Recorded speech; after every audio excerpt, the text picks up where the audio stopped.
Merry Christmas, cats and kittens. I decided to stop into the toy shop on the way back from my folks, and I picked up this guy, the Origins Masters of the Universe He-Man. Yes, the Master of the Universe himself, He-Man, aka Prince Adam.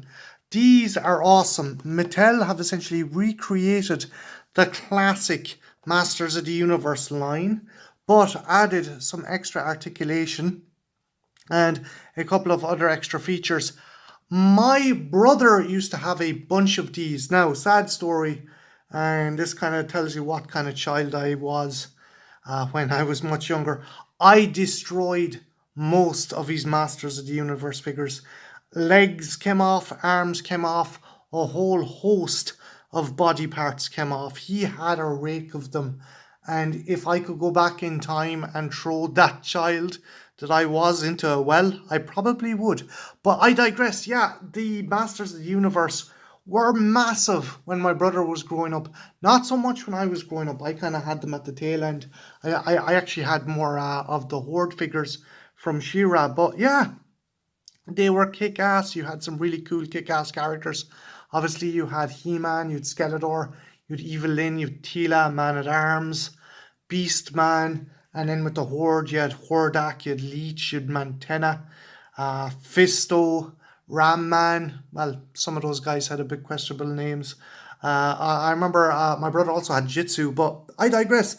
Yeah, they recreated the figures, but again, made them that bit better. They made them a lot more durable, and they made them a lot more posable. So let's have a look at the box first of all. Again, perfect recreation of the packaging.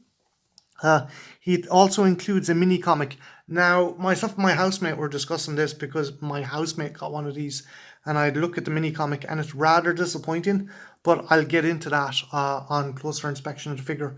So bear with me and we'll get to that. But quick look at the back of the box. Again, really nice picture. You've He-Man there, and you just have like showing all the different features. That he has articulation, he has swivel. That was the original kind of gimmick they had. They had a swiveling waist so they could punch and strike each other with swords and such forth. In this first wave, I think this is the first wave, you obviously get He-Man, Teela, Man-at-Arms, Skeletor, and Evelyn, and Beast-Man. And yeah, again, really cool figure and a really nice packaging. So I'm going to pause the video, and when I come back, we shall have a closer look at He-Man himself. So don't go anywhere, I will be right back. And we are back, and here is He-Man out of the box. Just have a closer look there. Cool, really nice detail on the face. A lot more intimidating.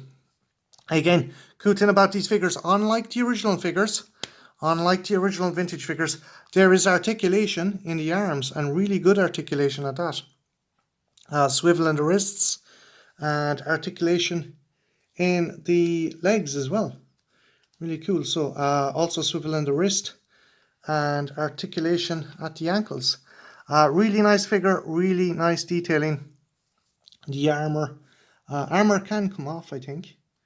Yeah, there is a kind of plug there that lets you pull out the armor. And let's see what the swivel is like.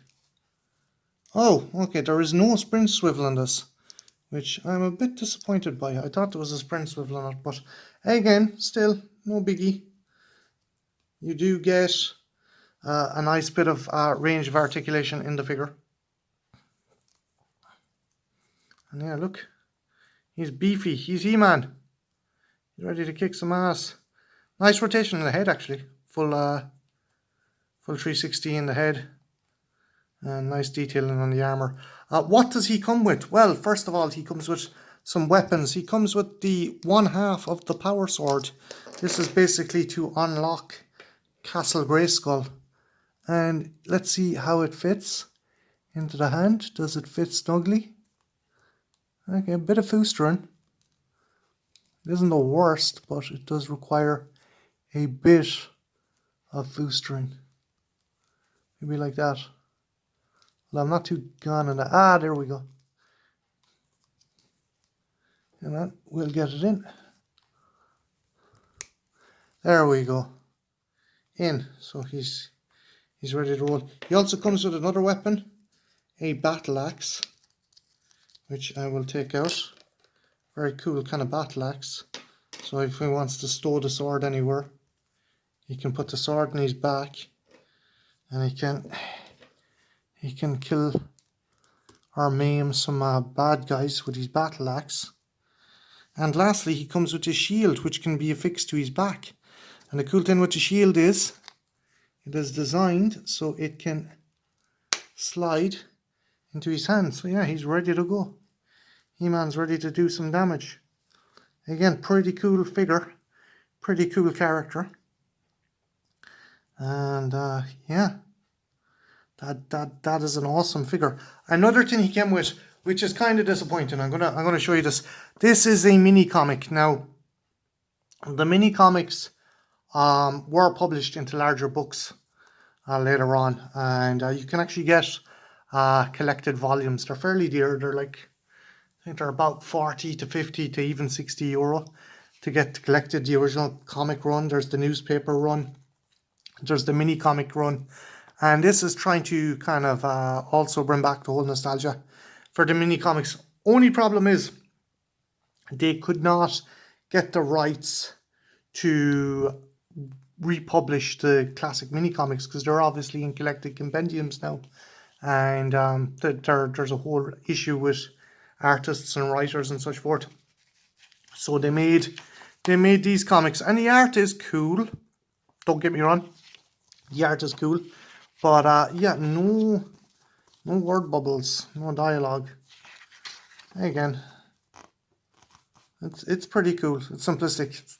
He-Man was never like Ben-Hur or the most complex thing, and it shows the figures you can get in the back.